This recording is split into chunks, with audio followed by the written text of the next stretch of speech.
the Biafrans reject the global conspiracy against the Biafran people. At this moment, we use this media to demand the unconditional release of the Prime Minister of the United States of Biafra, Mazi Simon Ekpa Joko, who the Finland authority have held incommunicado for long now. They say they are investigating, and it's been months up till now. No charge has been brought against the Prime Minister of the United States of Biafra. We hereby demand the immediate release, the unconditional release of our Prime Minister, Mazi Simon Ekpa.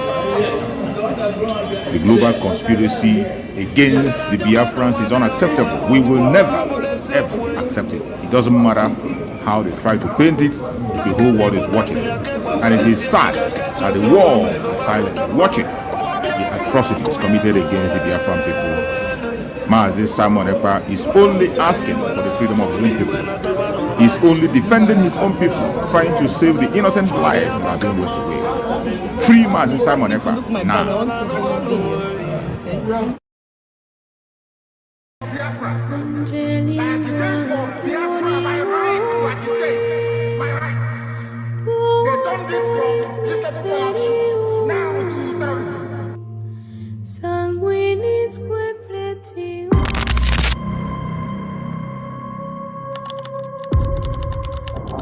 Breaking news reaching us now, the leader of the indigenous people of Biafra, Igbos, Nnamdi Kanu, has been arrested, extradited to Nigeria, and is right now being arraigned at the Federal High Court in Abuja. Kanu is facing charges bordering on treasonable felony instituted against him at the Federal High Court.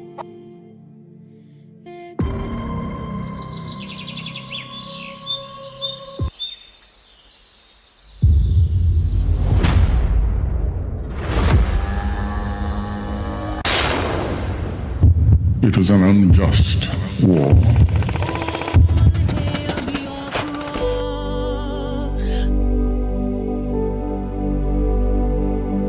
Long ago, in the heart of Biafra, a nation was born from the ashes of war. A war that scarred the land and its people, yet it never killed the spirit of freedom. The war aim of Biafra is purely to prevent ourselves being slaughtered, nothing more.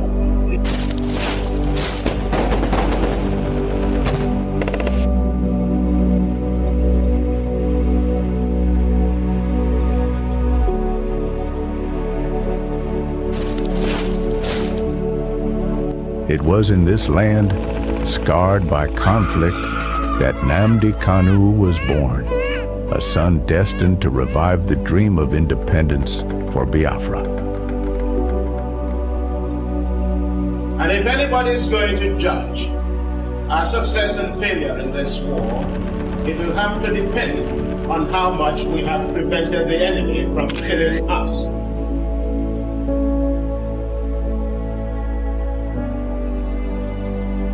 Raised with the echoes of his ancestors' struggles, Kanu understood that the wounds of war ran deep in the hearts of his people. The scars from the Biafran War, which ravaged the land and cost countless lives, had never healed.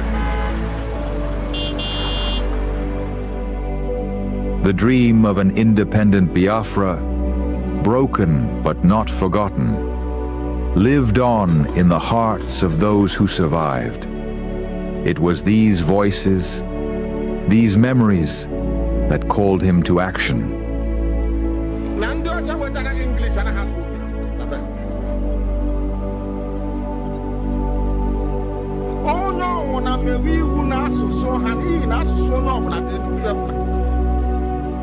As Nnamdi Kanu grew, so did his voice. He became a preacher of justice, a messenger for those who were unheard. He spoke not just for his generation, but for all those whose lives were shattered by the war. The pain of the past was alive within him, and his words resonated with the cries of the oppressed.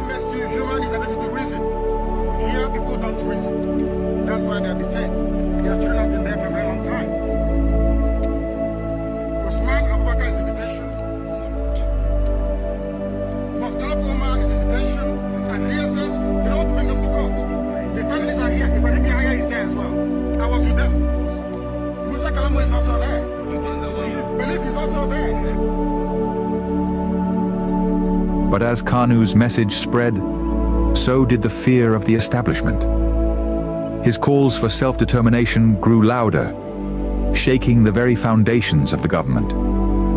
They feared the revival of a Biafran spirit, one that could awaken the wounds of the past and ignite a new conflict. And so, they moved against him.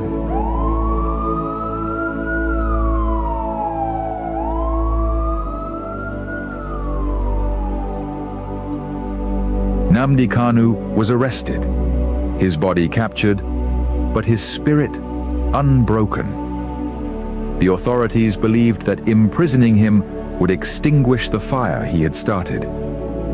But they failed to understand the depths of his cause. The pain of the war, the bloodshed of the past, was not something easily forgotten. It was a flame that could never be fully extinguished. His arrest became a symbol of the struggle that began in the blood-soaked fields of the Biafran War. The demand for freedom was still alive. The fight for justice continued, not just for Nnamdi Kanu, but for all the lives lost, for all the children born into a world of scars.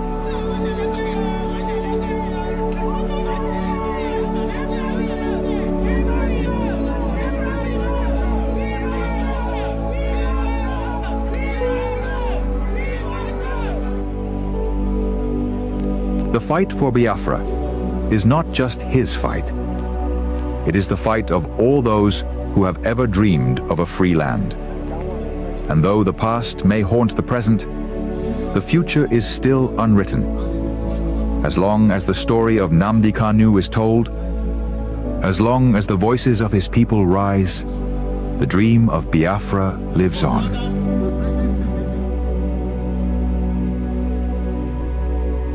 Arrested again, again, again, again, again, again, again, and yet again.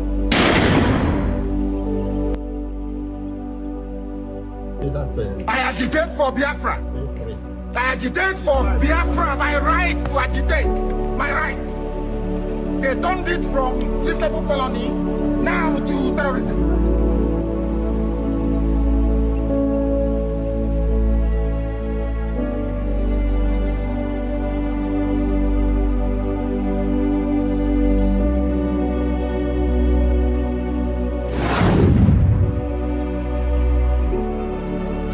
This is Nnamdi Kanu speaking.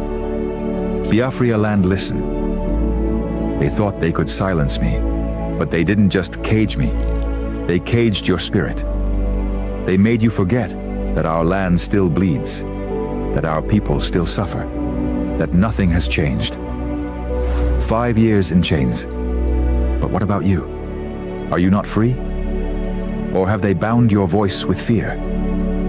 The struggle was never about me, it was about you, your children, your land, your future. So I ask you, where is the fire that once burned in your heart?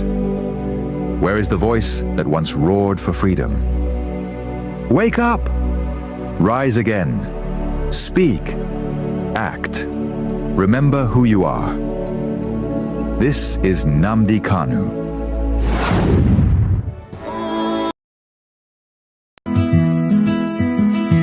On this day, we gather round to honor the heroes, lest they be forgot by Biafra's soldiers.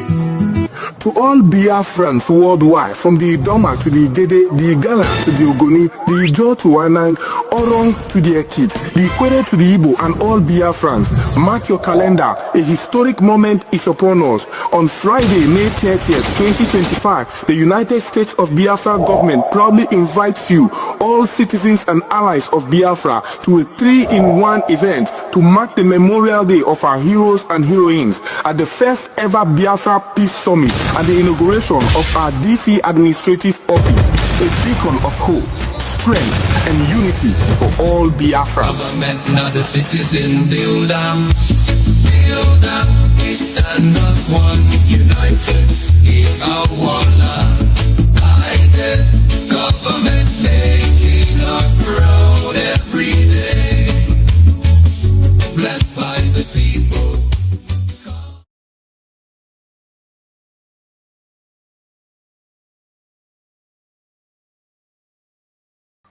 Welcome. Thank you for joining us on today's program. Wherever you are watching from, I urge you to pay attention to this important program.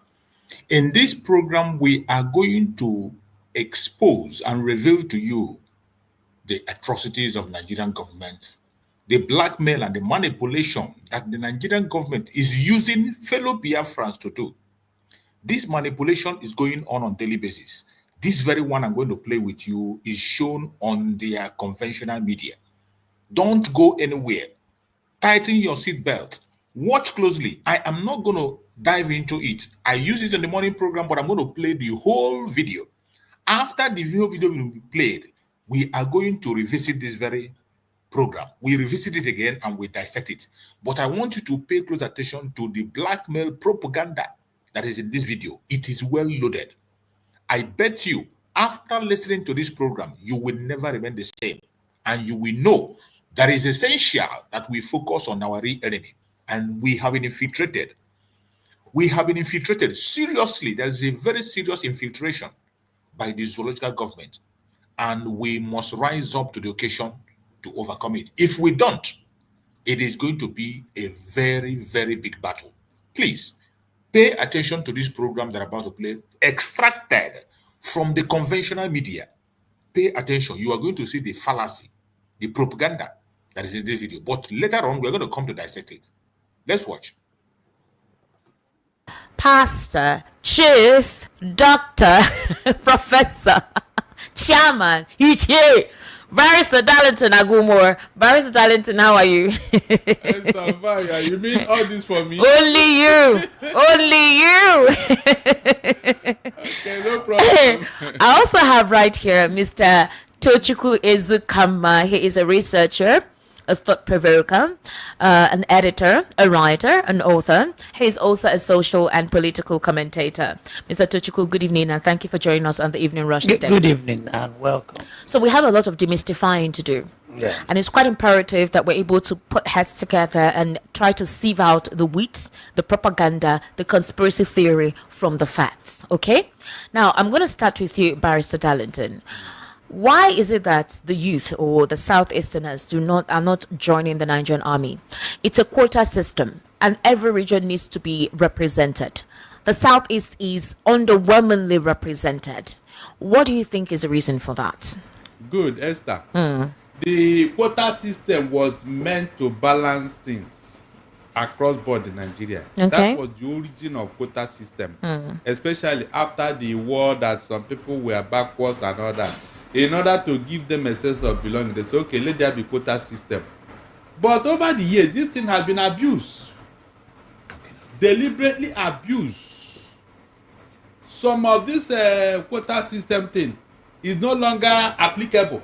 It favored the North mostly, especially in academics, in educational system. You think it favors the North? Not I think. A situation whereby you will see that people from the Southeast must have 180 before they can enter Unity School and all that. But somebody from the North, especially Zamfara and all that, if they score even five, they are good to go. And they'll be in the same class. Tell me, is that part of quota system? The answer is capital no. All this noise about Igbos joining the army or not joining the army. Esther, they have killed our young men. Who else is left to go to the army? They have slaughtered all the young men in the Southeast. So who else is left? Who slaughtered them, Barrister Darlington? The Nigerian military. The Nigerian military slaughtered them. Ask them, what are they doing in the Southeast where there is no war? What are they doing in the Southeast where there is no war, no killing? What are they doing there? Go to Umuma. Hope of the mass local, no single youth is there. They have either run away or killed. It's on record. So the question you should ask yourself, why are they militarizing the southeast where nothing was going on? And then the north where the real war is going on, nothing is there. No military is there, no police, no army. So what are they doing in the southeast? When the military visit you, they don't come to say good evening or to come. No, you know they are trying to kill. Anywhere they go, it is to kill. And that's what they are doing. They have been doing this in the southeast over the years, and we have been shouting. So tell me what they are doing in the southeast, if not to kill us. And now you say they should. There is nobody left. That's why we are saying now the remaining one they should not join. If you are killing them where there is no war, is it not that you are taking the reward so that you not spare them? But they will not be represented properly. It's a quota system where they have to be represented. Where the Nigerian army has to come to the state to appeal to the youth. It has gotten that bad that they have to, it's only 200. And you have other ethnic regions properly represented. The north about more than 4,000. You are talking too much about this matter. Okay. Let them beg us to join NNPC. And see whether the office will accommodate the youth that will come from the southeast. NNPC, the youth in Igbo land cannot go there. Federal Inland Revenue, the youth in Igbo land cannot go there. Are you telling me Internal Revenue, Customs? We are not qualified to go there. It is the army. And what is the army? Recruit, not even cadet officers. So recruit. Those who will go and die the war front. You are not going to train them at NDA, Kaduna NDA. You are not going there to train them. It's the people who just recruit and say, go and fight and die there. Why is it that other federal ministries, they are not begging Igbo youth to come and join? Why? Esther, why? Have you asked yourself that question? CPN, they won't beg the Igbo youth to come and join them there. We have enough in the military. Let them promote those ones. Let us see that they have reintegrated into the Nigerian military. We have enough youth. There are enough people in the military. Now, let them treat those people the way they have been treating people from the north. That's what we are saying. All right, Mr. Chichukwu Ezukama. Yes. Why do you think that the Southeasterners are not joining the army? They need persons between the age of 18 to 22 years.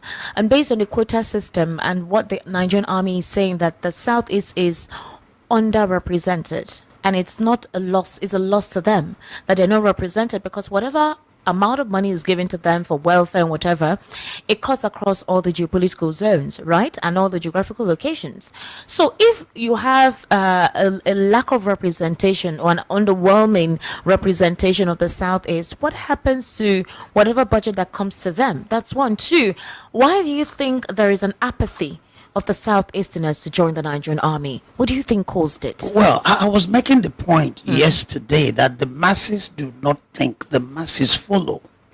At the end of the Nigerian Civil War, our political leaders were those that were very pro-Nigerian, the Azikiwes, the Timber and Calibers, who never believed in Biafra, who had ignored their advice to declare Biafra.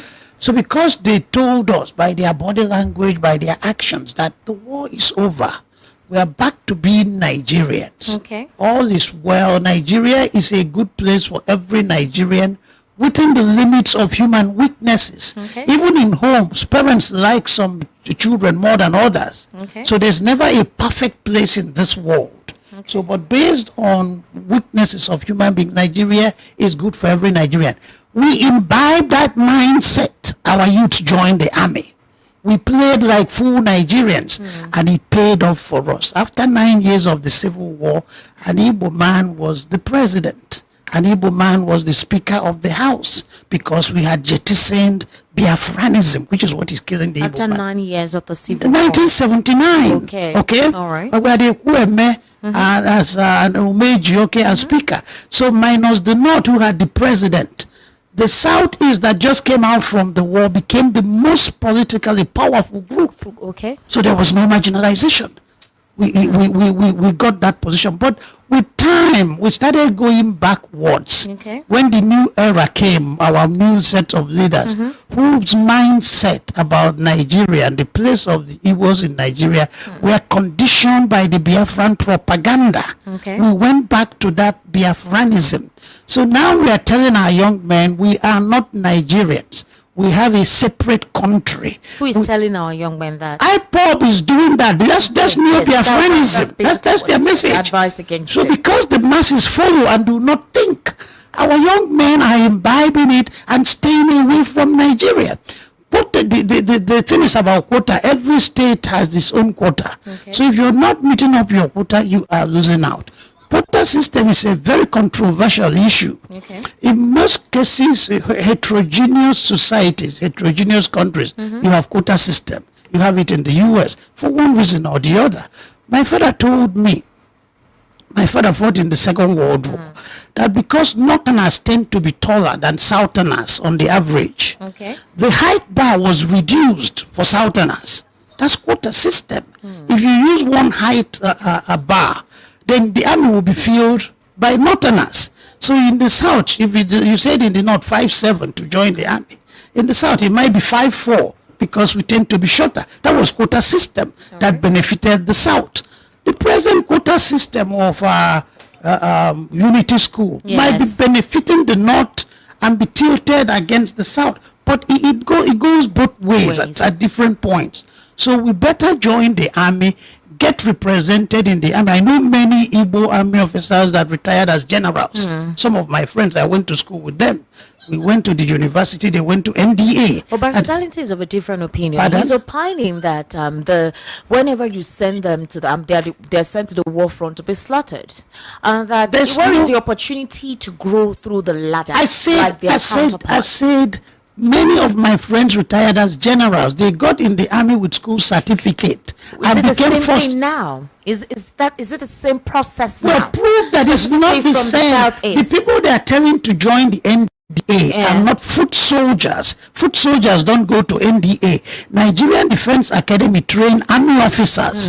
They start as second lieutenant, and get to generals. So many generals in charge today got in at the age of 18 to 22. So if you miss out on joining in 20 years later, 10 years later, it will become evident that drawback, and we blame it on marginalization. But it's not marginalization. It's that we don't read the Nigerian reality right. We are caught in our self-pity.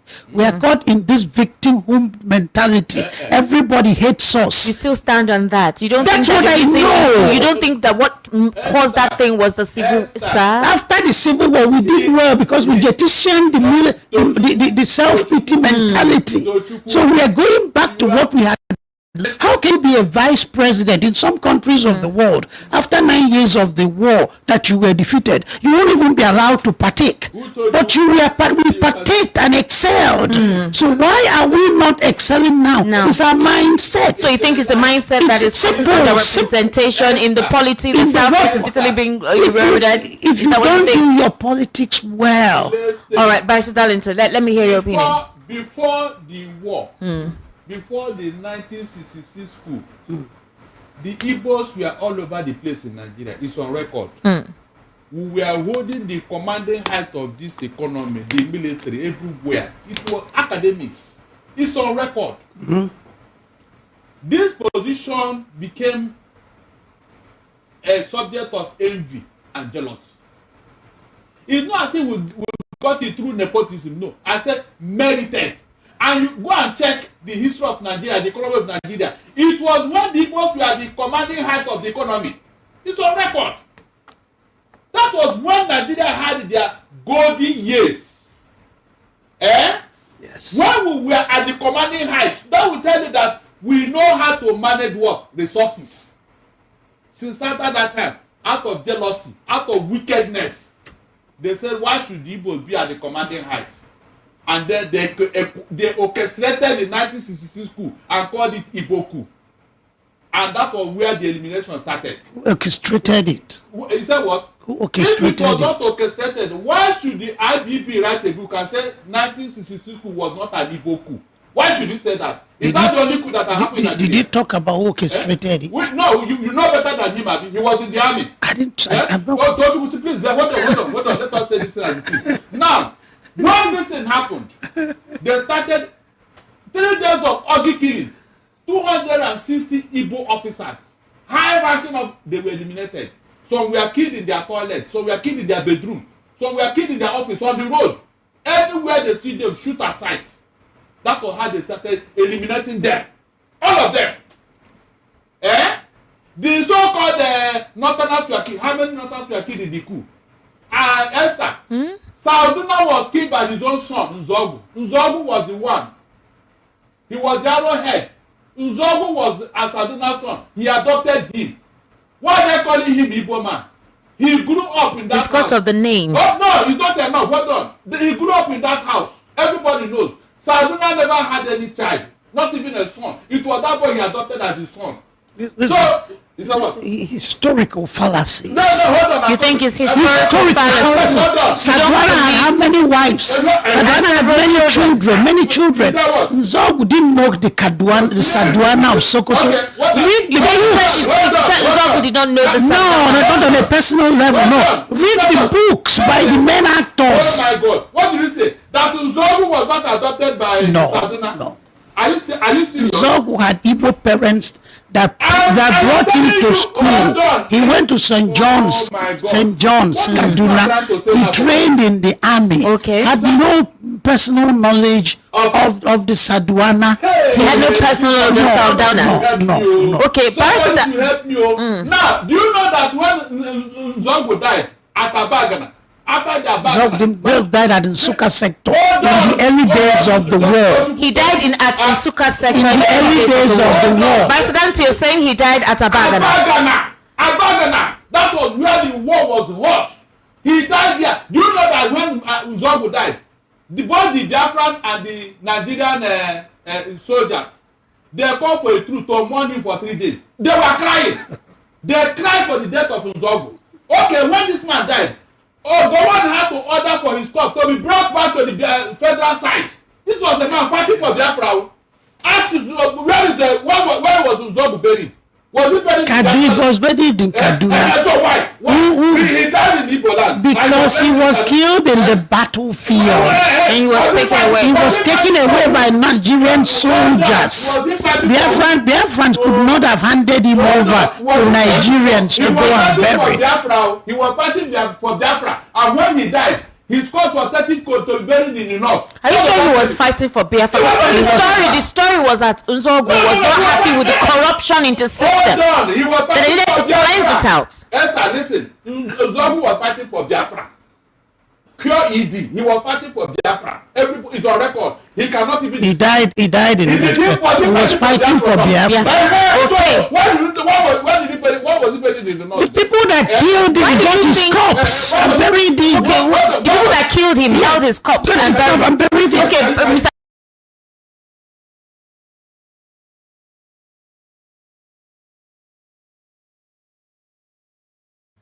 This very video is very annoying. If you are a genuine Biafran, just calm yourself down. Calm yourself down so you can understand the atrocities some of us are committing. This man that is spilling lies against his fellow Biafrans is an Igbo man. This man who is trying to twist the whole history of Biafra is an Igbo man.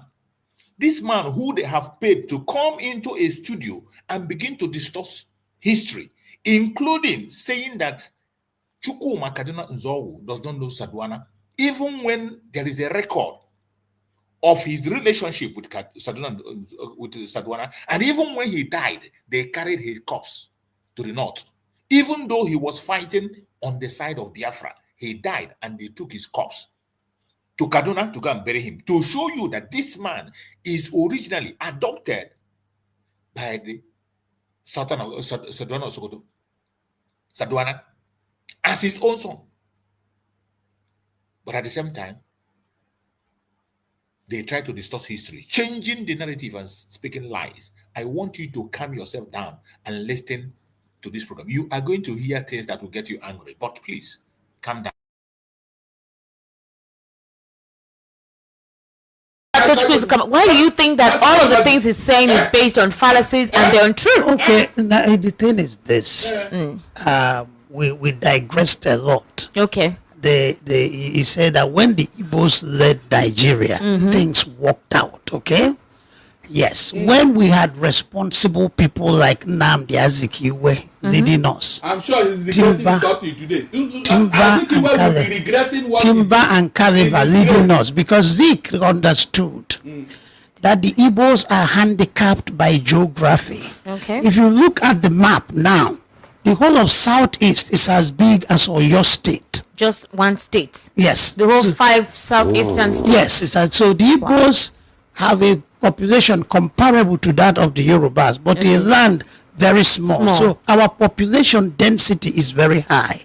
And then the space we have is very small. Yes, and with large tracts of infertile land. Okay. And the Igbos are restless people. We have this entrepreneurial, effervescent entrepreneurial spirit. Okay. So our earlier leaders understand that we need a bigger frontier to operate in. And because the masses follow, they told the Igbo man is arrogant. He believes he's the best. You are the best. President, do you agree with that? The Igbo man is arrogant. Let him finish what he's saying. You are the best. Go across Nigeria and wherever you get to leave your mark of excellence because you are the best. We went across Igbo and the whole of Nigeria. Is that propaganda? It was facts. No, it wasn't propaganda. And because Zeke... What Zeke did for the Igbo man was to glamorize knowledge, to take knowledge, enlightenment to the street. So every Igbo young man wanted to be like Zeke, talk like him, be flamboyant like him. He got us reading. Igbo land was the boondocks of Nigeria, the most backward spur. By the time the Igbos have taken over with hard work everywhere. Is that what caused the fear or suspicion by other ethnic groups that they just wanted to dominate? Which is natural. The Anambra Igbo is the most resented Igbo man because he's the most successful. In Ahera, an Anambra man was appointed the bishop of Ahera. The people resisted. We better close all the churches than let an Anambra man come and lord it over us. People hate domination, especially by outsiders. Anywhere you go and succeed more than the indigenous people, they will resent you. Not because you are Igbo, but because you are more successful. Period. So when the coup came, you must understand the coup. By the time the coup was not tribal, it was ideological. The young men were idealistic, they were sophomoric, they were starry-eyed, and they were motivated by this ill-digested dosage of socialism.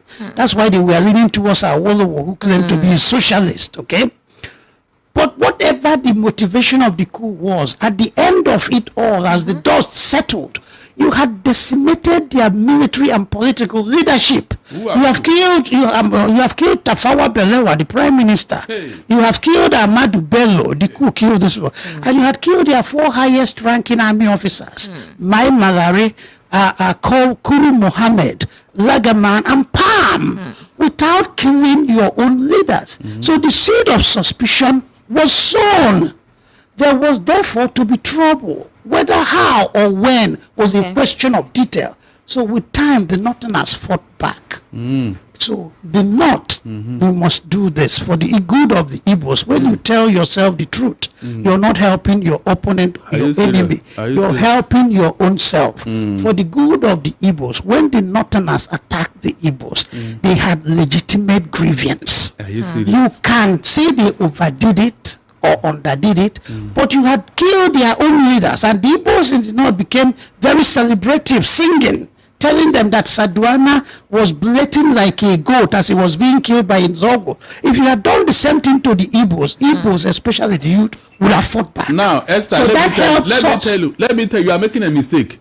You know, when military men are carrying out such operations, because of tribal and ethnic sentiment, they will now say the North should go and take care of the people in the South. The people that were detailed to go to the Southeast. Esther, listen very well, because I'm sure, I am convinced now that he said he went to US to go and read. He was not here when these things were happening. So he's not trying to tell you. I was in the US as of 1966. Do you believe that? I am coming. Now, the man who was supposed to lead the squad was riding a bicycle on his way to the Southeast when the coup have already taken off in the North and alerted the leaders of the East. Can you just be that? The man said that he was on a bicycle when he heard that this thing had taken off. Who is the man? Wait, I'm coming. Hold on, I'm coming. You have not read all the books. Listen very well. Now, when this thing now happened, extra, please. Oketiebo, how did he die? Oketiebo. Pissed killed him. See that, Abi. Oh, I thought he ran away too. The one that they were able to get, you can see how propaganda can misinform people. Go and check how many people that died in the southeast. It was only what's it called, Azikiwe. Maybe because of his wider reach all over Nigeria. Maybe his loyalists alerted him and all that. That was what happened. They are not blaming the Igbos. The Igbos were operating in the north. That was where they take care of things now. Mention any Igbo officer who went to the sea to go and kill anybody. The people that were assigned to go and kill people in the east, they did not do that. How is it the fault of the Igbos? Thank God he said his dog who killed his own father. Tafawa Balewa, no single bullet entered into his body. He was an asthmatic patient who died. In fact, what's his name? Shebo Osoba said he saw him where he fell inside the bush. Shebo Osoba, who pushed him inside the bush? He left the vice presidential office and went inside the bush. You can see argument. Captured Tafawa. He was running away because of the running from where? Ifeanyi went to his house, captured the body. Coup was planned by 5 majors. Nzogu was an Igbo man. Yes. Okafo, Chuka. Remember Delta Igbo, anyways. Can you imagine? Nzogu, Chuka, Ifeanyi and Okafo. Okay, and Ademuyega, one Yoruba major. These are the people that led the coup. So those are the people we hold responsible for the coup. I don't know. After you give your own name later. Yes. Delta Igbo, mainland Igbo. When the Northerners were massacring the Igbos, they killed a lot of people at Akwa Ibom. Yes. People from Calabar, people from Ijo. To them, everybody in that area is the same. It's the same. So if I know a lady who is a friend, she lives at Mowe. They call her Mama Igbo. She's actually from Akwa Ibom. A man from Ogoja, the house has called him Igbo man. Hey. So if you call a Calabar man Igbo, and you're telling me Delta Igbo versus mainland Igbo, it doesn't make sense to the Northern. Thank God he has agreed that the Igbos were holding the commanding height. Why? How can you now make coup against yourself if you are in control? Please, how can that be possible? How can you now do a coup against yourself if you are in control? Is it possible? One Unebu, who was in charge of the armory, you know that man was killed because he refused to release the key to the armory. The thing is that who caused the coup? The leadership caused the coup. With the leadership, who caused the coup? You cannot quash coup and seize power. You don't see follow the coup, but you seized power. Look at the oxymoron. Oh my God! How can you follow a coup and then seized power? Yeah, we should stop this. We should stop this cheap propaganda. So you think it's propaganda? That's not the truth. That's not what it is. What happened? What happened? Agri University discovered that there were several splinter groups in Nigeria, and that was why he promulgated Decree 34 to unite Nigeria. Unification decree. A man who wanted to control power, will you do that? Please answer me, Tochukwu. Unification decree.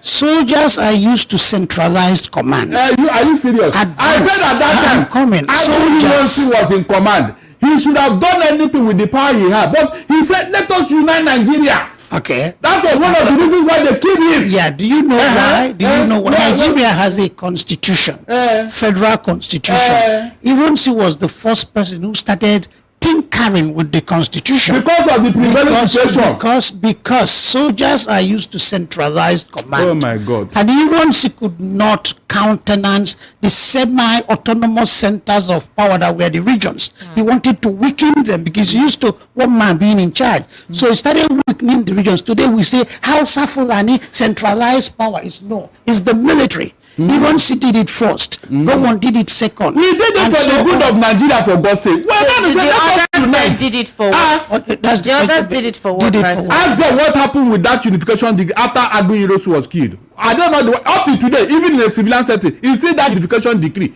that Nigeria is holding. Unification, everything is centralized in Abuja. But as we lament centralization, we have to realize that it started with military. It is not with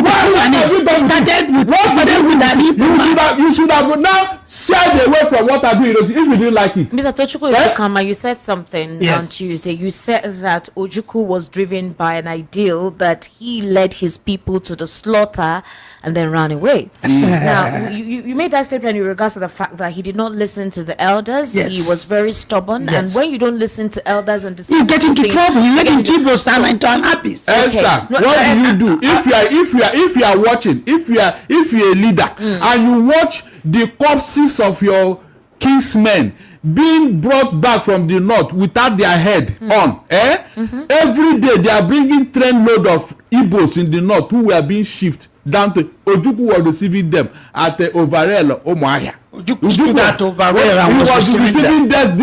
And that was what angered everybody when Ojukwu was dilly-dallying. Now, remember, Babangida said that what caused the coup was Gowon could not protect the Igbos. What caused the war? Is there in the book? What caused the war? What caused the war? Okay. I don't like the way you are shying away from the truth. I don't like it. Is there any reason why you should be slaughtering people? In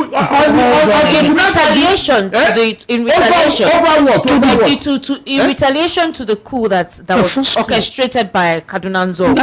It happened to be that the Northerners went overboard, and you can say they went overboard. Yes, but they have legitimate. There was no legitimacy here. There was overboard. It stemmed from something. Listen, Paris, I'm coming.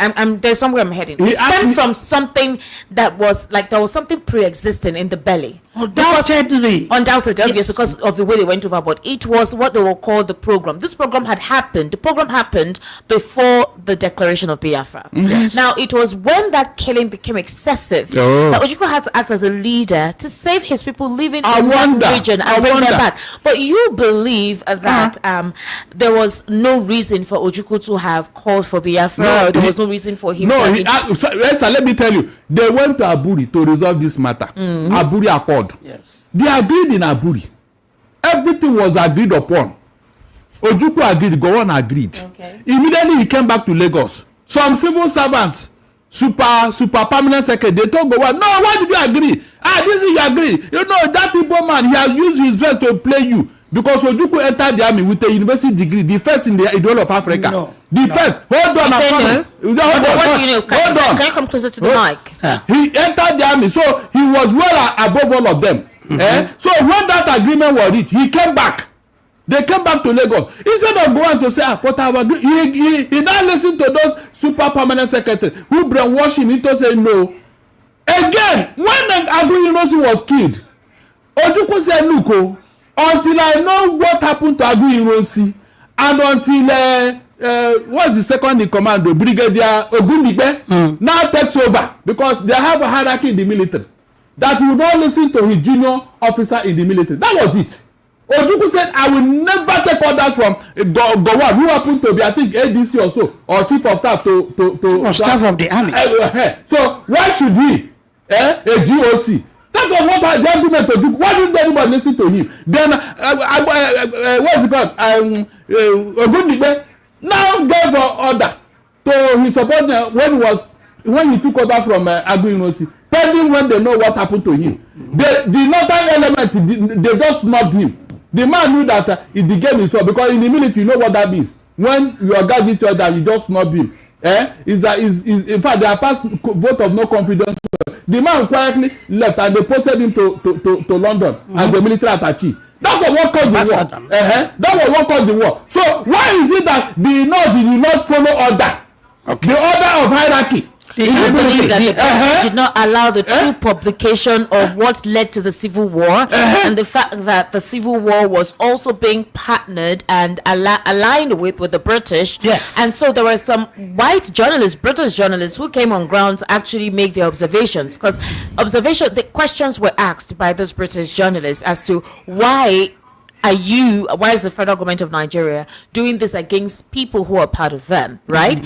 The last time we talked, you said that Ojukwu could have prevented what happened from happening. In what way? You also feel that Ojukwu was strong-headed and obviously selfishly ambitious. You said he was ambitious and arrogant. That's why he led his people to the slaughter, and then he escaped. He ran away. Did you think that he shouldn't have run away? He should have stayed to die with his people. If he believed in what he was doing, he never ran away. If he believed, so see, for example, I want to address a few things. Okay. Hierarchy in the army, appointments in the army have not always been based on hierarchy. Ojukwu was not the highest ranking army officer in Eastern region. Okay. There were 7 senior army officers to him in Eastern region, and this included Philip Effiong, Colonel Bassi, Hilary Njoko. I normally remember 5 of them. Imo.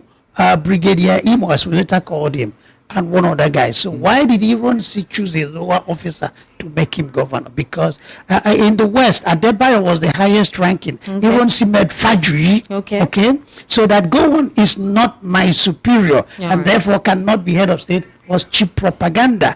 In the U.S., President Nixon had promoted Alexandra Haig, who was a junior major general, to a full general and made him deputy chief of army staffs. He had to overpass almost 200 generals to do that. So that was not an issue. It was an issue then. No, it was not an issue. It has never been an issue in the military. So let me, as I said yesterday, you said Gowon implemented the Aburi Accord. He didn't. Google Decree 8. If he did, there won't be any war. Excuse me. You think he implemented? I know he implemented. He watered it down. He did not do. From what it says, when he returned from Ghana, he sought advice. He sought advice from his advisors, and his advisors told him every sane leader will consult his advisors on such a matter. His advisors told him it's all fine, but so clauses are dangerous and will cause the disintegration of Nigeria. Therefore, one said any region has the right to secede at any time. He cancelled that in line with the advice of his advisor. The other one says the federal government under no circumstance can impose a state of emergency on any region. He can't. There were 74 articles of the Aburi Accord. He implemented 72 and cancelled 2. Ojukwu's advisors told him to accept Decree 8 because Gowon has gone more than far enough. He refused. So Gowon implemented the Aburi Accord. And if Ojukwu did not declare Biafra, many Nigerians were sick and tired of northern hegemony. That's why you had the TV uprising in the Middle Belt. And they wanted to work with Ojukwu to challenge northern hegemony. But and they say, let's work together. So if you did not declare Biafra, Eastern region would not have been attacked. Think if that Gowon made the point.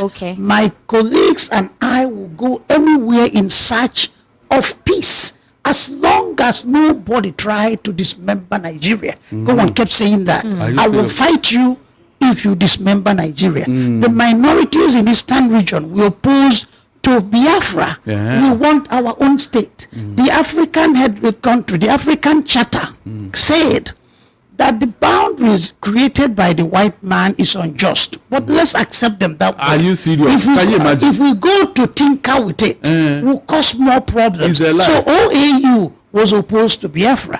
The British government and the American government, the British government and American government were through the ambassadors objected to secession, like I said, when Moritala and co. So they were opposed to Biafra. So why wouldn't the British help Nigeria to remain united when they were opposed to Biafra? So it's Biafranism that cost us all our problems. There would not have been war. And if there was any war before Biafranism, if we as Eastern region versus federal government, many non-Igbos would have come to fight, help the Igbos fight the northern, what they call northern hegemony. So the problem of the Igbo man is Biafra. In Zaire called Congo, there was an attempt at secession. It led to a war. In the U.S., southern U.S. wanted to secede. It led to a war. In Sudan, Ethiopia, across the world, secession led to war. So why did Ojukwu expect his own secession to elicit an applause from the federal government? Okay, fine. It was secession and Biafra is the problem of the Igbo man. And until we snap out of it, it will consume us if we don't take our time. Okay, fine. Listen very well. You see, it is very, very... in fact, it is very, very annoying when people wallow in ignorance. When people who have seen ahead are telling you, they say what an elder sees sitting down. A young man that climbed Irokoti will not see it. Ojukwu saw ahead. The so-called one Nigeria you are talking, are you in one Nigeria now? Done. This thing that you are talking about now, all those people who opposed the Ojukwu that time, are they not regretting it today? Esther, are you in one Nigeria now? Talk truth. Tell me the truth. Is Nigeria united as I talk to you now? So these other people that have surrounded Nigeria now and are killing everybody. Yes, it is their right to do that. Esther, it is their right to do that. You can see what we are talking about. You can see what ignorance has cost us. Imagine if this one was done peacefully in 1967. We won't be where we are today. These people that have surrounded Nigeria and they are killing people on daily basis in numbers. Who is talking to them? Esther, who is talking? What is their intention? What is their mission? Is it not to take over Nigeria? Esther, is it not to take over Nigeria? Or do you need any other soothsayer to tell you that? What are they? You say who from outside? Who say what? You say those are surrounding Nigeria. Yes. Who? Call their name now. No, you don't know their name. All of a sudden, you don't know who are surrounding Nigeria. They are killing people. Abi. You don't know who killing people in Plateau. You don't know who killing people in Benue. The Fulanis are killing people. So what was their intention? Everybody wants terrorists. Everybody wants to be ethnic violence against anyone. Terrorists. The terrorists. Fulani terrorists. Fine. If you don't like the Fulani terrorists, don't invite me again. They are Fulani terrorists. Now listen very well. Esther, where did they come from? Were you not in this country where some northern leaders told you how they went outside to bring the terrorists into Nigeria? But the terrorists are terrorizing across Nigeria. Why is it the Igbos that find their solution in one fantasy country? Every other person is seeking solution in Nigeria. But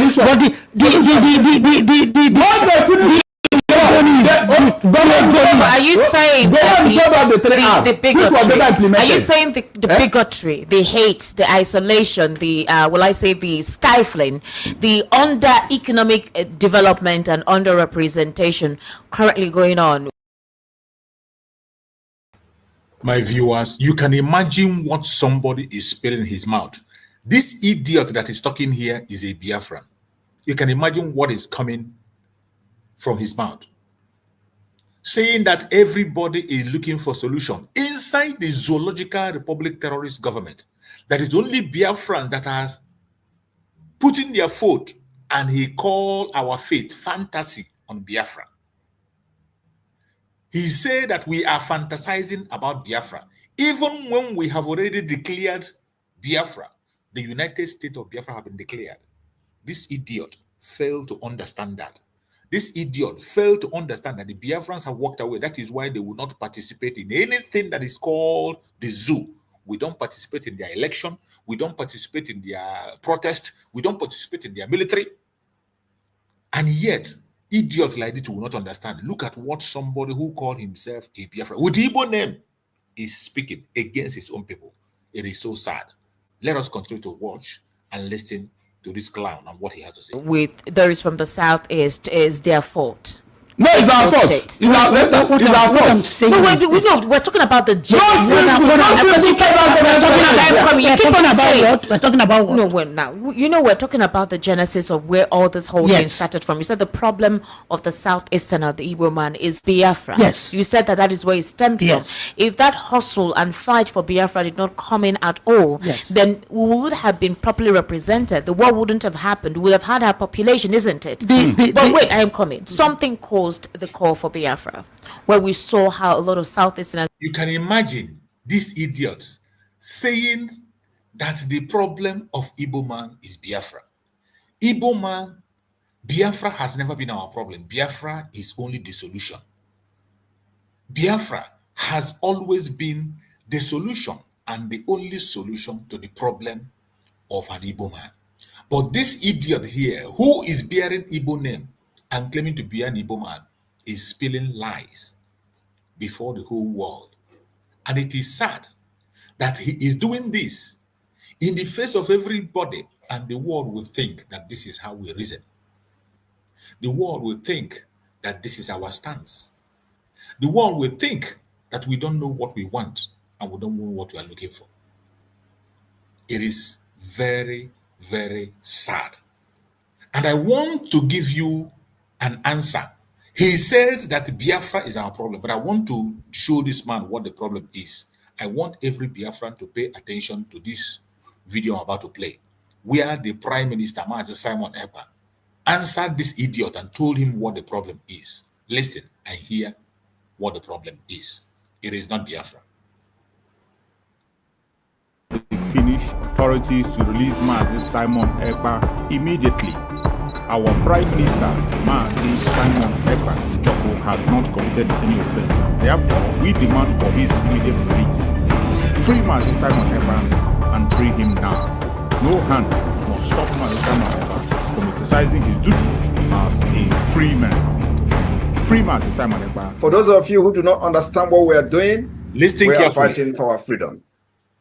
And I believe that everyone in this life and in this world, wherever where you are, the country where you reside in, have a history. Now, I want every one of us here today and those who will listen to this particular speech to note one very important fact. Nigeria state came into being through conquest. This is a fact that nobody can change. Nigeria came into existence through conquest. And the forceful imposition of foreign rule, which denied the indigenous people in Niger area the opportunity to negotiate and choose what they wanted. That is the problem. Did you hear that? We have lived with this foreign rule and this forceful union for decades, over 100 years. That is the problem. Did you hear that?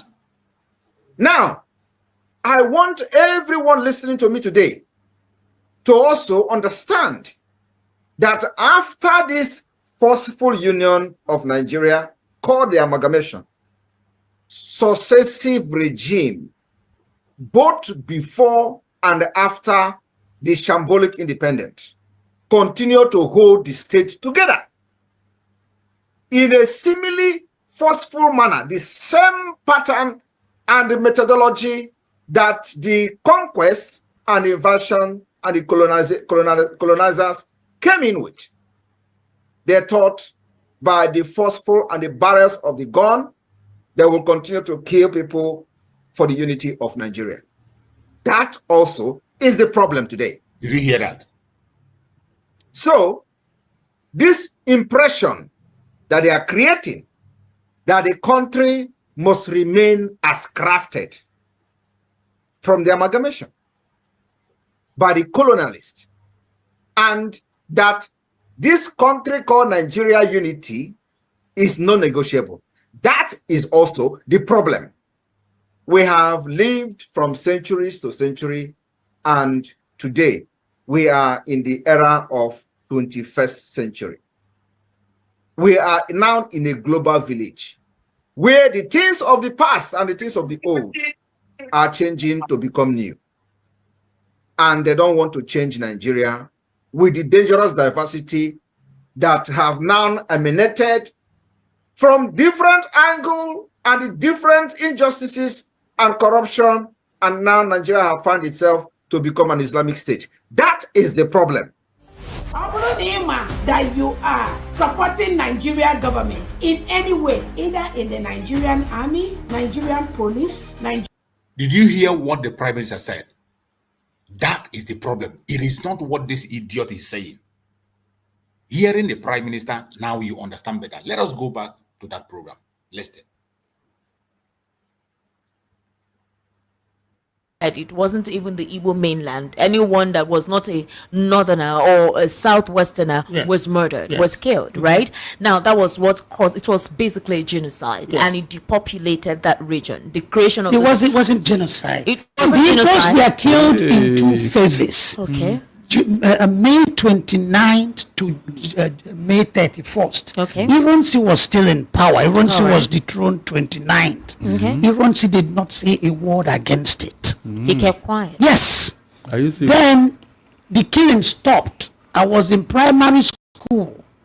And Amadu Bello, that means you wouldn't have known what happened now. Hold on a minute. I'm a scholar. I'm a researcher. Not in primary school. Not in primary school. So I was in primary school when Adebayaro, Emir of Kano to Enugu, Ojukwu had made him the Chancellor of University of Nigeria and Nsukka.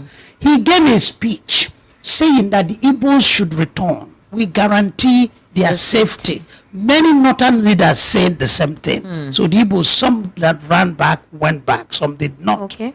Then after Ironsi was killed in July 1929, it was the focus was on Igbo soldiers. Madebo said they did not attack Igbo civilians in the north, just soldiers. But after about 2 weeks of killing Igbo soldiers, every Igbo soldier in the north had either run away or was dead. Then in September 29 again, they turned against the civilians for about 1 week. Okay, to May 29 to early in October. So what the number of Igbos that were killed in the north was between 7,000 to 10,000. Ojukwu Ataburi said it was 10,000 Igbos that were killed in the north. The Biafran propaganda bumped it up to 30,000. So you think it was a propaganda that these days, you see people saying 500,000, 1 million. It's all lies. It's all lies. It's lies. It's not true. One is those that died in the program. Another one is those that died in the war. I think they mixed it together. In the war. Those that died in the war. Hundreds of thousands of Igbo young men. How many houses? And about 1 million died from starvation and other effects of the war. So about 1.5 million Igbos may have died. 10,000 died before you declared Biafra. 1.5 million died as a result of declaration of Biafra. Wasn't that a bad move? Go on, I'm coming now. Listen. How many houses in the southeast died? Civilians. How many of them? They are killed. How many? Very few. There's about hundreds. It's a lie. Ojukwu protected them. The first time. No, even throughout the war. They were never, up to today, there is Amausa in Umuahia. Every Igbo, you see Amausa, those who were there. Don't you have Sabongari in the north? How many of them? We are talking of those that were killed in the north. Hold on. How many did we kill in the south? I'll tell you. In the first phase of the killing, the houses were in Enugu. Nobody bothered them. And many people were very unhappy. This foolish man called Ojukwu is not letting us fight the houses, and they are killing our people in the north. But second phase, when those that escaped the maw of death came back and saw houses moving around, what nonsense is this? Those were the people that attacked the houses. But many houses were not killed because it wasn't government orchestrated. And the generality of the people were, as of then, we were yet to form this violent streak. People were still low. Even the sight of blood unarmed people. So the people generally did not agree with it. But those returning from the north vented their vengeance on the houses. What does that tell you? You see, when I said that the Igbo man doesn't kill, at least for all his arguments here, he has given us credit for that. The question is the children. Now, listen. What was their crime? What children? The children. Igbo children. That were killed. Yes. It's the reprisal. But like you say. Now, do you know the recent killing in Plateau State? Well, the recent one, the second. Do you see how this idiot is justifying the genocide against the Biafrans? And he was bold enough to open his mouth and said it is not a genocide. This idiot who is bearing an Igbo name is here indicting his own people, speaking against his people, saying that what the Northerners did, they have the right to do it. At the same time, there is not genocide. And he tried to water down every single atrocity that has committed against his own people. What a shame. What a shame. People like this have to be noted. Write their name down. Keep their pictures for posterity's sake, because we will never forgive and we will never forget. Phase, you know, it happened in the space of 2 we weeks. We are talking of a serious issue here. They killed kids. They went into the home. People That's were another issue. No, I'm saying that this is the same replica of what transpired at the time. So, the reason why I'm asking you, you feel that the declaration of Biafra at the time was not resulted to the war, which result the Biafra declaration was obviously as a result of the program. It was as a result of the program. The program presented the Igbo man with a problem that can be solved in so many different ways. Are you saying that Ojukwu did not try to have a conversation to see how that spiral effect of that program wouldn't continue? No. The program had ended. The program ended in October 1966. Ojukwu declared Biafra in was it May or June, but May 1967. In that intervening 7 months, nobody was killed.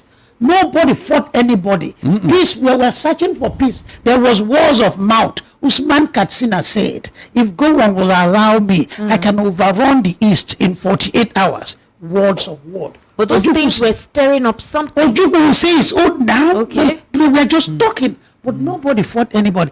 Gowon released Awolowo from jail and realized the kind of a man Awolowo was. Brilliant, experienced, determined. He was very educated. He went out of his way to make friends with Awolowo because he needed such a man in this crisis to advise him.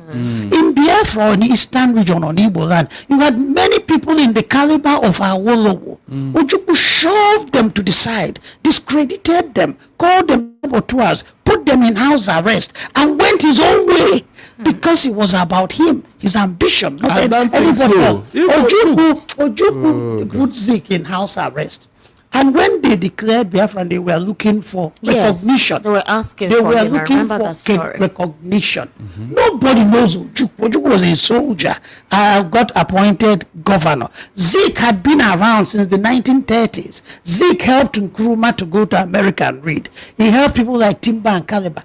What he wrote on nationalism, people like Julius Nyerere read in Tanzania, people read in Uganda.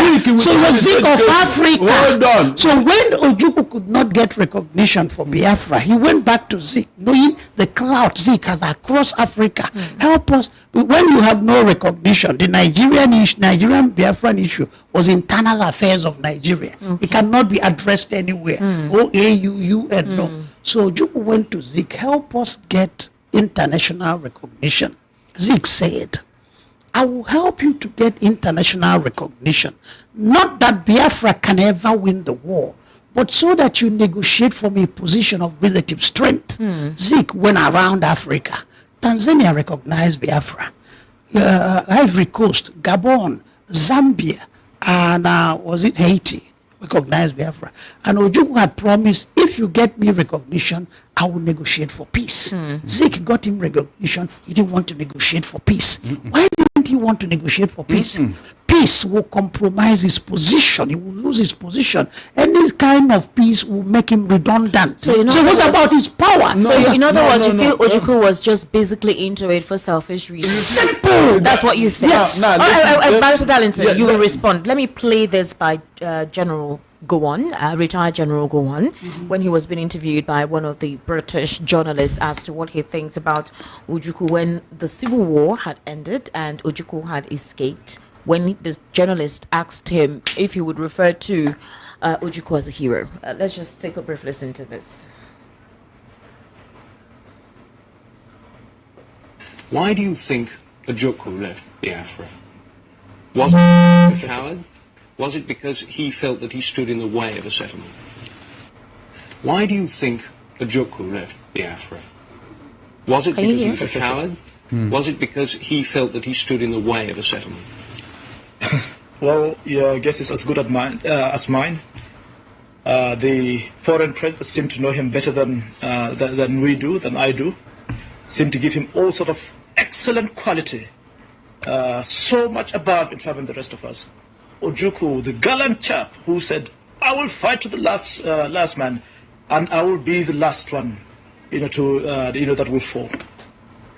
What a pity! How are the mighty fallen, and in such a cowardly way. If he has done a Hitler, probably we could have thought, he's at least a man of courage. He didn't do a Hitler. Hitler took a poison, died, and ordered his body to be burned up. At least because he had, he knew what he has done. Believed in what he was doing. Ojukwu ran away and left these poor people that he has led into such, suffering, such, abject position. Just left them. And now probably, because with the money he has amassed outside, I suppose he will go and live in joy and plenty. Well, I hope he will enjoy the rest of his life. I hope his conscience will, will allow him to rest. God knows. If at all, those who are supporting Ojukwu allow him to really get away with what he has done to his people, to Nigeria, to Africa, then I think they need to examine their conscience. And honestly, I have got no faith in such people. Barrister Darlington, how do you react to this? In fact, I thank God these things are playing out. If you were to play this scene before Gowon now, he will regret this statement he made. Why? Because the same Ojukwu he was vilifying. When Ojukwu was being buried in his hometown, I remember I wrote an article that attracted the attention of this same Gowon, and he called me that I will help him in the research of a book he's trying to write. I had that, it was published in his own newspaper. This same Gowon, you can imagine. He praised Ojukwu to high heaven. No? Now, this same Gowon, the 3R, he promised the Igbos, the Southeasterners, did he implement them? No.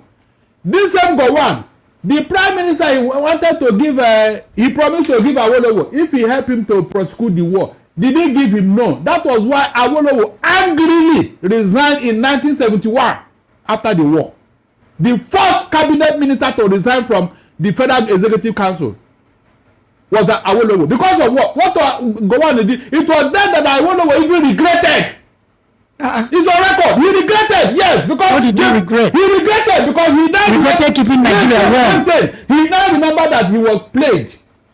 That they used him against the Igbos. He regretted it. Because he said that if Ojukwu should succeed, that he will organize his people in the Southwest here to form the, what is it called? Oduduwa Republic. That's not what he said. No, please let me hear. What is going on now? What is some people fighting for today?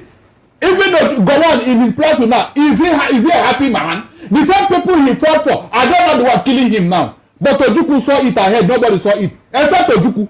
No, tell me. What do you think is, because we need to get reaction. What is going on in the plot now at Benue? Okay. Is it Gowon now regret? Even Dan Juma, who removed the opulent of Agu Irosi, are they not regretting it now? Because the same people they fought for and killed people, they are the one now massacring them. Why is Gowon not talking? Why is he not talking? Why is Gowon not talking? In his own town. Danjuma betrayed Ironsi, but can there be a coup without betrayal? Who didn't Zog betray his own coup? Listen. People must betray somebody. No. Joseph Gaba betrayed Gowon in his own coup. There must be betrayal. So the thing is that Zogu was a patriot.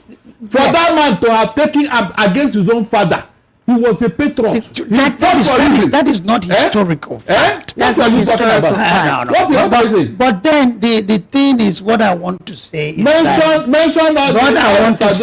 that our mindset must change. Igbo man needs to heal. And the Igbo man can never heal as long as he is trapped in this victimhood mentality. This persecution complex. And for us to heal, we must tell ourselves the truth. Okay?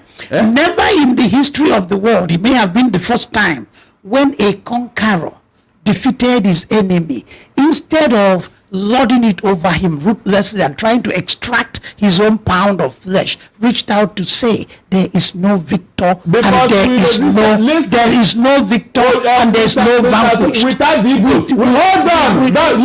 He asked me without the Igbos, the economy of Nigeria will not be where it is today. You cannot just generally say that. Every ethnic group is contributing economically to the country's economy at this point in time, isn't it? Everybody is contributing to the good of Nigeria and to the bad of Nigeria. Exactly. Very well. Everybody is given a talent. Yes. In this world. Is that not true? Yes. Our own talent is to manage resources. Yes. So why are you not doubting me? Yoruba talent is to do what? I don't know. Hold on. Hausa talent is to do what? You can see what they are doing. What are they doing? You can see what they are doing. They seize the political power. Exclusive grip of political power. When Buhari went to Owerri, he said that he heard that the Igbos want to leave Nigeria. That he was wondering how somebody who is in charge of the economy of a country will want to leave that country. He said it. What's his name? This other Shetima. He went to Enugu and Aba. He said that Nigeria can never grow without the growth of the Igbos. Undoubtedly. So why are you doubting me now? Why are you doubting me? Barrister, that nobody is doubting. So why are you saying? We are just saying that everyone is contributing if you say that they extended their hands of friendship, albeit, reluctantly, halfway, it's because they need you. Esther, they need That's why they fought us to bring us back. We knew they need us and we knew they will fight us. And we were not prepared. Let me tell you one single thing that happened. Okay. After the war, they closed down chemical engineering departments at UNN because of what the Biafran provide evidence. There's so much rumors. Can you imagine? There's so much rumors. So until you back it up with some facts. All right, Mr. Tochukwu Ezukama, Barrister Darlington, the reason why, because like I said on Tuesday, it was the callers, those watching us on YouTube that wanted the spur. They wanted to hear your different angle and historical facts. And it now happens to be that today, the Nigerian army is speaking to the Igbos, the Southeasterners, that they need to be properly represented. They need to join the Nigerian army. Now, we need to, if there is a problem at this time, we need to look at what the cause is, why there is that apathy towards joining the Nigerian army. And Barrister Darlington raised up some valid questions. Why is the NNPC not calling for more Igbo entrants? Why do we have them isolated in representation in that particular axis and other spheres that you say is economically viable, or when it comes to being rich resourcefully, why the Nigerian army? Now, the some of the Southeasterners believe that those who have joined have been killed, What's the evidence? What of Igbo generals in the army? What of successful Igbos in the army? Just hold on. Ask him, why is the most militarized place in I'll answer your question. Darlington and Mr. Tochukwu Ezukama, like I said, the reason why this conversation has been had is we need to educate ourselves properly. Yes. We need to differentiate the conspiracy theory, the propaganda, and what the fact is or what the reality is. Because the propaganda, a lot of persons have grown up with it from every faction. And like you said, it's affecting a lot of persons now. Yes. It's affecting the unity of the country. It's affecting the fabric of the nation. Still now, you have a lot of people who believe in the Biafran dream because they think that the Nigerian government will no longer have the Igbos be part of a country that will help them forge ahead and grow. And because of that, there are persons who have utilized that dream to their own personal and selfish advantage. I don't know if you understand what I'm saying. Yes, they've utilized that dream to their own personal and selfish advantage. So, in other words, until we collectively admit that we are together here and work together, that we can benefit in the resources of this country, isn't it? So the question now from you, Mr. Tochukwu Ezukama, is that they need to change their mindset. That's where it begins. We have that's where it says. Esther, we have changed it. That's why we came back. You didn't come back. You were forced back. You were defeated. Let me tell you, Obasanjo, we were defeated. He asked me. She asked me a question. Obasanjo had sent soldiers into a place called Udi. They killed about 300 persons, burned down the village. Were those people Igbos? No, they were not. The people of Sharia, Zaire in Zaire, a Muslim movement had issue with Burute. They went back, Nigerian soldiers killed about 400, some said 1,000 individuals there, burned down houses. Were they Igbos? The answer is no. So Nigerian soldiers are trigger happy. They are brutal. They are vicious. If you offend them, they overreact, they overdo it. Be you Hausa, be you Yoruba, be you Ijo, be you Igbo. So we let our young men make trouble in the name of Biafra.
It is so sad.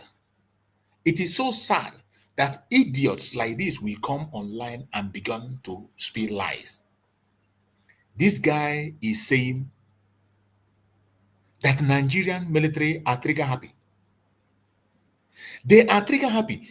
Does it mean that the Fulani Janjaweed have not triggered them enough? With the loss of life that is happening right, left, and center, everywhere people are dying, they're decimating people. Are you trying to tell me that Fulani people have not killed enough people? All the places this idiot mentioned, they are places mostly in Biafra land. The Udi people are Biafrans. We are talking about Biafra here. Biafrans are not just the Igbos. And this clown failed to understand that. They are not just the Igbos. Okuama people that were decimated were Biafrans. Udi were Biafrans. Obibo was Biafrans. And so many other places where they committed atrocities were Biafrans.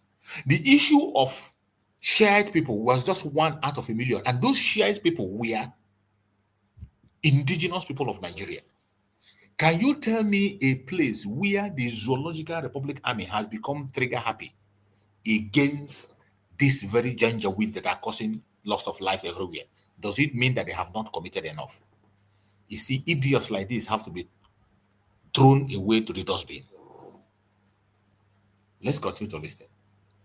And then when they come after us, like they have always come after other people that made trouble, we call it marginalization, genocide, hatred. We should tell our young men and these Biafran vulgar upstarts, stop, make peace, respect the law. They keep going around and causing trouble. And when the consequences come, you blame the federal. I am an Igbo man to the core, and I will die for Igbo. This man is not an Igbo man. Stop deceiving yourself.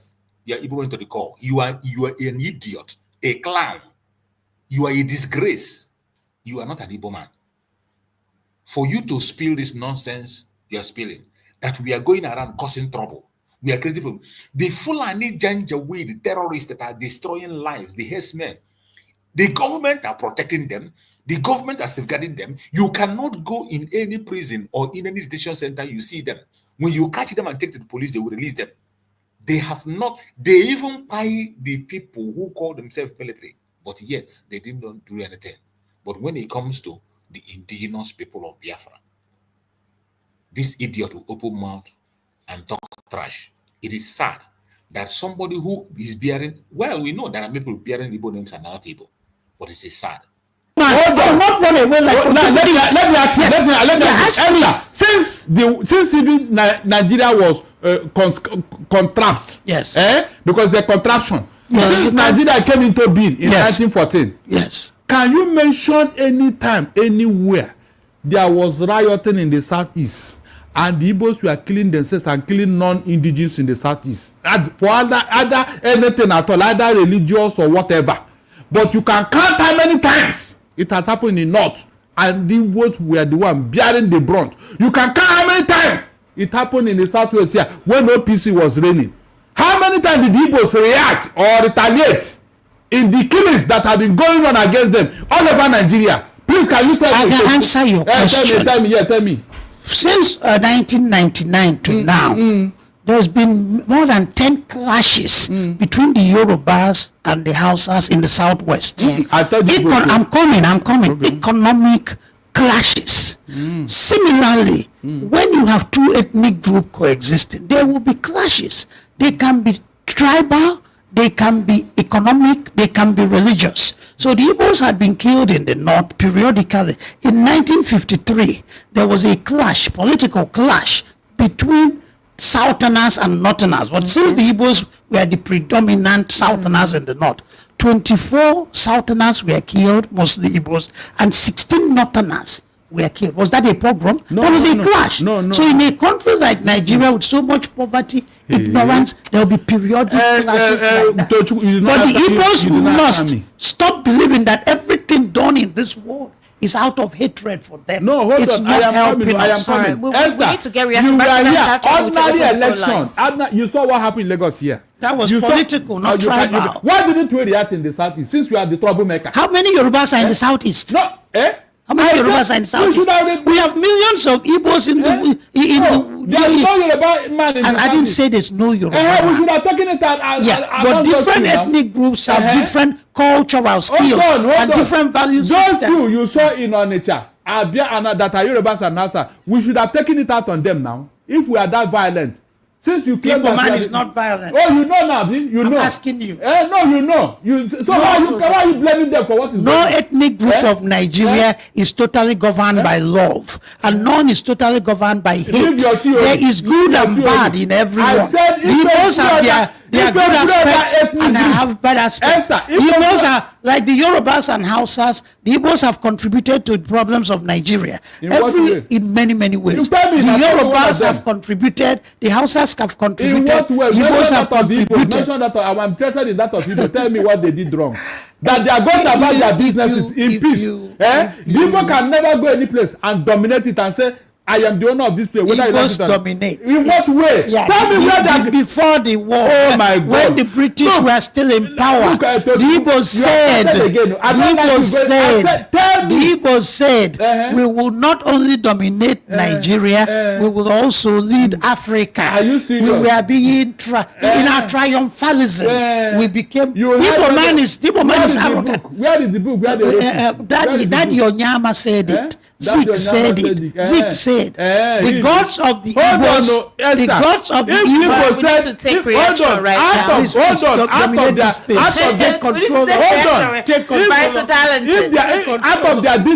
Out of their diligence and hard work, and the Igbo man has said, look, I am going to take the word.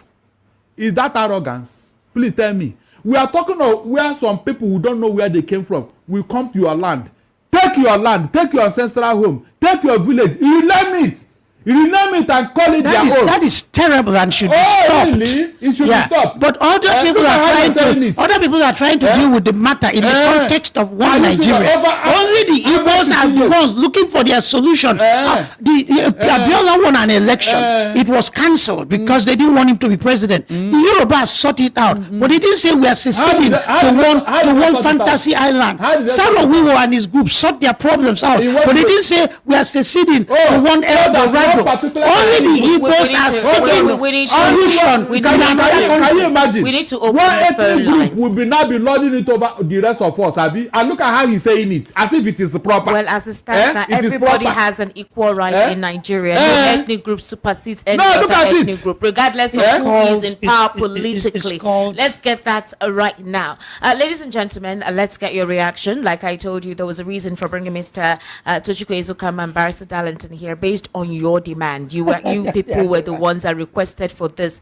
Please, when you call in, keep your comments civil. Do not abuse. If you do that, I will cut the call. I'm begging you. Also, let your contribution on the conversation we have had come from an intellectual angle and not from somewhere sentimental, please. So you can counter any of the analysts with your own verifiable facts and with your own historical knowledge. All right, the number to call is 080-3692-9933, 080-3692-9933, and the WhatsApp number is 0817-1756-338. Hello, good evening. Thank you for joining us. What's your name? Hello? Hello, can you speak? What is your name? All right, 080-3692-9933. Hello, good evening. How are you? Turn down the volume of your radio. Good evening. Yes, good evening, sir. What's your name, please? My name is Matthew.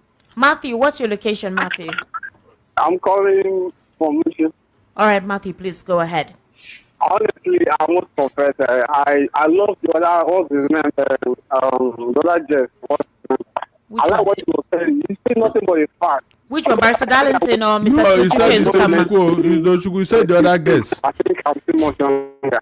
But the way you were saying it, at least you should not be biased. I like what you were saying. You just being straightforward. That's being a good Nigerian. Which is you showing all these things, showing tribalism. This one I'm from, Igbo I'm from. This. We should stop all this thing. All right. We should stop it. All right. Thank you very much. Mostly, at this crucial moment, Nigeria is in a bad period now. We should just make peace so that we live one as brother. Exactly. Exactly. Thank you very much. First of all, we all need to heal. This conversation is needed so we can move forward. Because if you go to social media right now, it's terrible. We need to have a common voice if we need to be properly represented in this country. 080-3692-9933. Hello, good evening. How are you? Hello, good evening, Esther. How are you, sir? What's your name? I'm good evening to Barrister Darlington. Yes, good evening, sir. What's your name? My name is Chike. I'm calling from Apapa. All right, Chike, please go ahead. You see,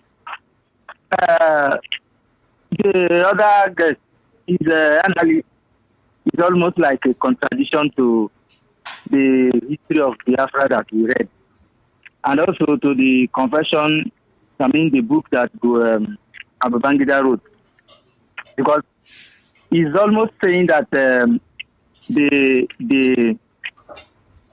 one they call Igbo Q, Babangida said that he's not an Igbo Q. That he's almost saying that Babangida is lying. Exactly.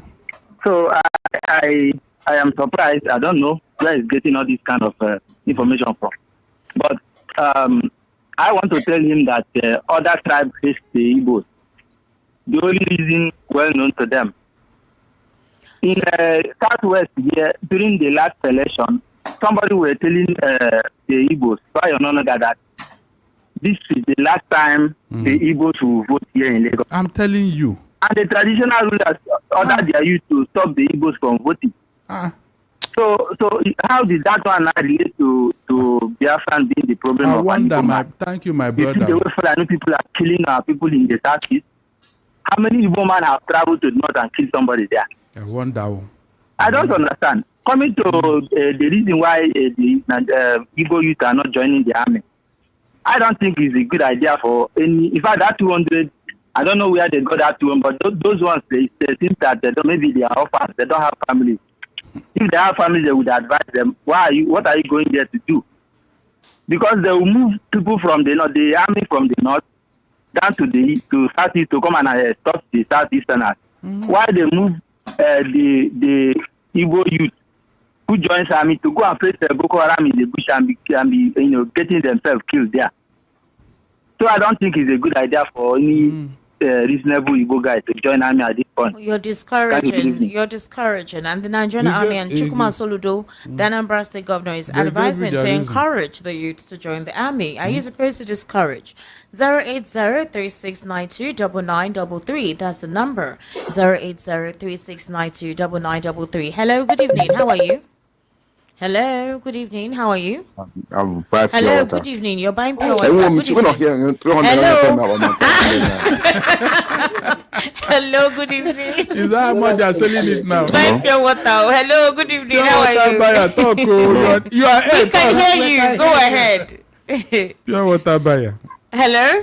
I don't think the pure water will allow you. We can hear you, sir. Go ahead. Hey, the pure water is blocking his mouth. Hello. Oh God, I'm so sorry. I don't know why you can't hear us. I think it's the network. I'm so sorry about that. That caller is calling on WhatsApp. Hello, good evening. How are you? Good evening. Hello, good evening. Good evening. How are you? Hello, good evening. Yes, good evening. What is your name? Please go ahead. This is Mr. Donatus from Mafu Local Shoot. All right, Mr. Donatus, go ahead, please. Barrister Darlington. Wow. I greet you, sir. Well done. Then, what I want to say is that the man that you are speaking with is like a PC man. Yeah? Just because he's airing his opinion now, Yes, you're aligning with the reason of political saying party. that. Look at what is happening in the East. Our own brother, Opozodema, brought people into his state and start killing his brothers. And now you are telling them to come out to join Nigerian army. How is it possible? We don't have guys in the village again. Nobody's in our place again. From 18 years now, before you any child you see in the village now, maybe from 12 years down. From 17, 18, 20 years, you will not see anyone in the village again because everybody is afraid. Because they are killing them for nothing, just as they are killing fowl. And nobody is saying something about it. So this man now, what he's saying now, I don't think, maybe it's an APC man, let me just put it like that. Do you have any political affiliation, Mr. Tochukwu Ezokama? Not now. At the point I did, I was a Labour man before the presidential election. Okay. You mean as of today, you don't have any political I'm just too distraught, so sad. Hello, with sir. the system. Yes. Yeah. Go ahead. I'm still on the line. Go ahead. We're responding to So you. I That's don't why I asked him. know where he's bringing all these answers, all these questions that is. Hello? Oh, wow, the network. 08036929933. Hello, good evening. How are you? Hello, good evening. Yes, good evening, sir. What's your name and what's your location, please? This is Paul from Egbeda. Or Mr. Paul, please go ahead. Barrister Darlington, good evening, sir. Well done, my brother. And Mr. Tochukwu, they have Igbo man that is there. I don't know whether it's South Igbo man or it's an Hausa or Middle Belt. I don't know. Anybody can bear any name. But what I want to say is out of my own experience, okay? I have every details to prove to myself, if not to others, that Igbos are hated in Nigeria for no reason. Now, I went to Benin Republic and I bought a bag of rice. That's years back. This happened about you don't have all probably the time, 23 years ago. I bought a bag of rice and I was told that a civilian or ordinary person is entitled to a bag of rice that you want to use for your family, across the border.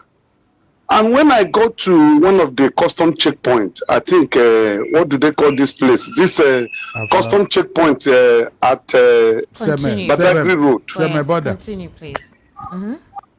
Hello, are you hearing me? Yes, we want you to be fast. So when I got there, to talk. Yes, they stopped me and they were searching my vehicle if there were contraband things or whatever. I said no. I went for a conference. And I was coming back, I just picked a bag of rice then. I think that bag of rice was about 3,800 naira then. Just one bag, there was nothing else.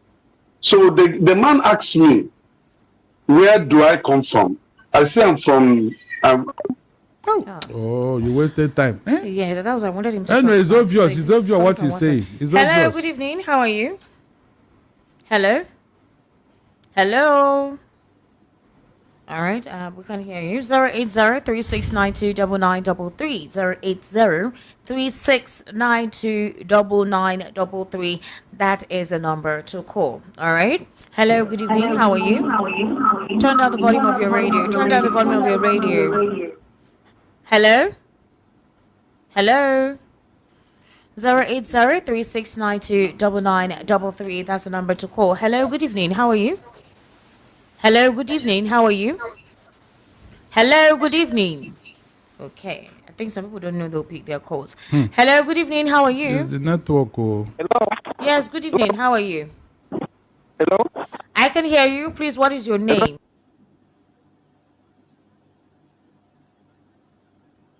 We gather round to honor the heroes, lest they be forgot by Biafra's soldiers.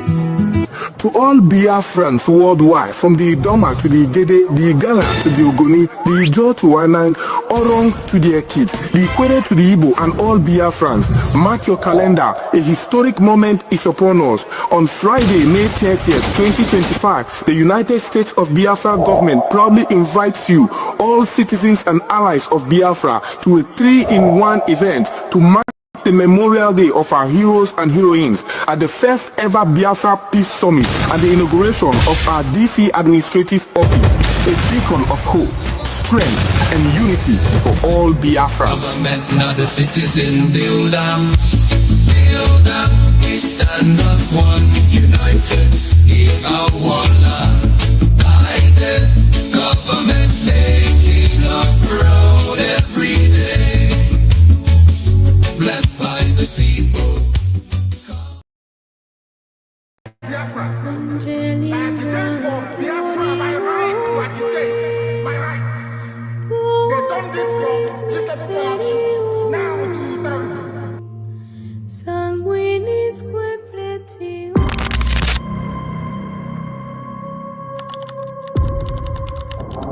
Breaking news reaching us now. The leader of the indigenous people of Biafra, IPOB, Nnamdi Kanu, has been arrested, extradited to Nigeria, and is right now being arraigned at the Federal High Court in Abuja. Kanu is facing charges bordering on treasonable felony instituted against him at the Federal High Court.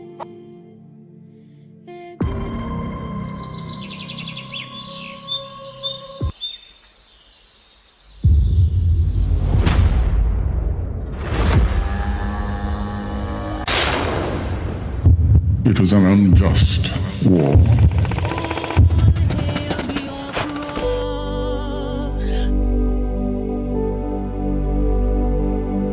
Long ago, in the heart of Biafra, a nation was born from the ashes of war. A war that scarred the land and its people, yet it never killed the spirit of freedom.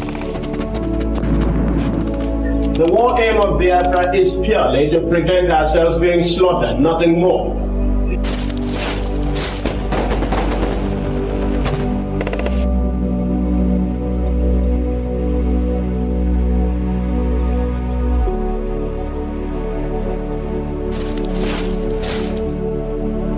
It was in this land, scarred by conflict, that Nnamdi Kanu was born, a son destined to revive the dream of independence for Biafra. And if anybody is going to judge our success and failure in this war, it will have to depend on how much we have prevented the enemy from killing us.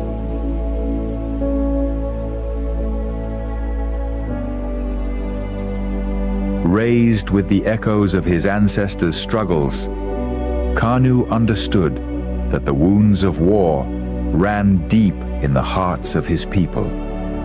The scars from the Biafran War, which ravaged the land and cost countless lives, had never healed. The dream of an independent Biafra, broken but not forgotten, lived on in the hearts of those who survived. It was these voices, these memories, that called him to action.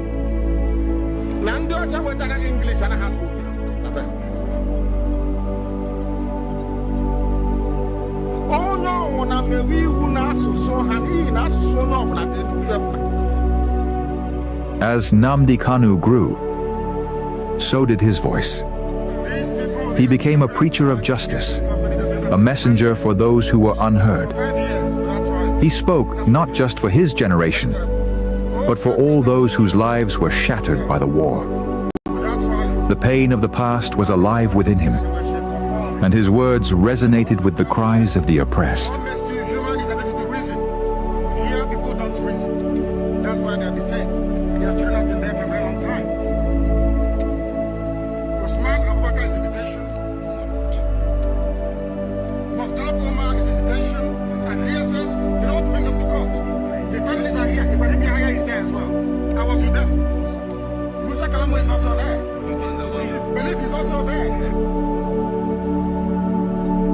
But as Kanu's message spread, so did the fear of the establishment. His calls for self-determination grew louder, shaking the very foundations of the government. They feared the revival of a Biafran spirit, one that could awaken the wounds of the past and ignite a new conflict. And so, they moved against him.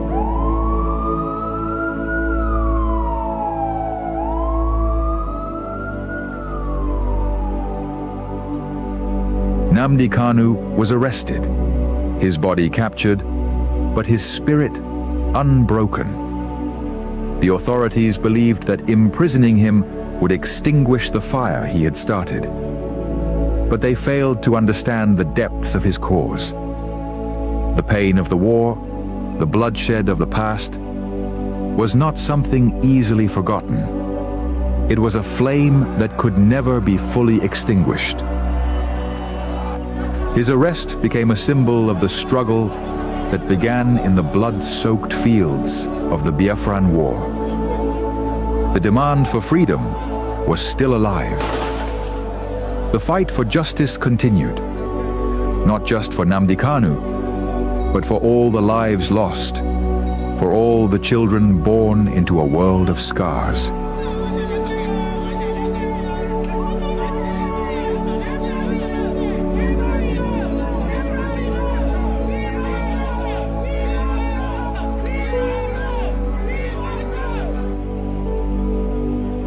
The fight for Biafra is not just his fight. It is the fight of all those who have ever dreamed of a free land. And though the past may haunt the present, the future is still unwritten. As long as the story of Nnamdi Kanu is told, as long as the voices of his people rise, the dream of Biafra lives on.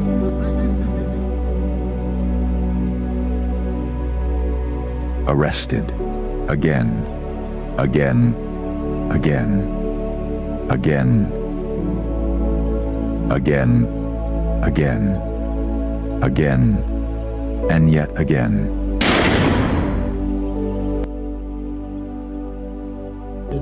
I agitate for Biafra. I agitate for Biafra, my right to agitate, my right. They turned it from reasonable felony now to terrorism.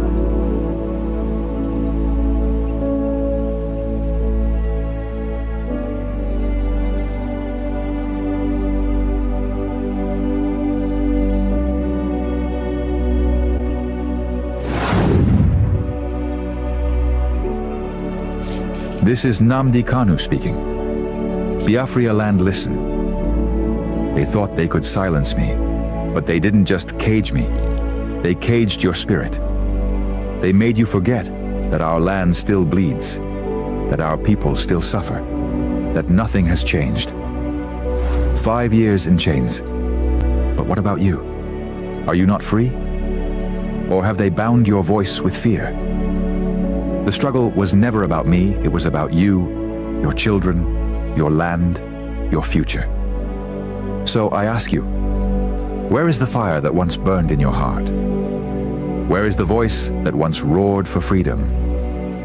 Wake up! Rise again. Speak. Act. Remember who you are.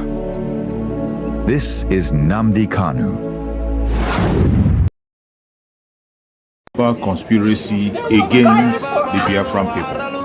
At this moment, we use this media to demand the unconditional release of the Prime Minister of the United States of Biafra, Mazi Simon Ekpa Joko, who the Finland authority have held incommunicado for long now. They say they are investigating, and it's been months up to now. No charge has been brought against the Prime Minister of the United States of Biafra. We hereby demand the immediate release, the unconditional release of our Prime Minister, Mazi Simon Ekpa.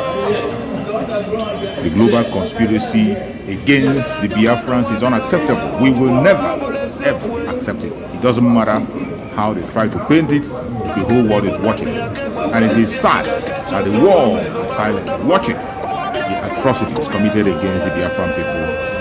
Mazi Simon Ekpa is only asking for the freedom of his own people. He's only defending his own people, trying to save the innocent lives that are being wasted away. Free Mazi Simon Ekpa now.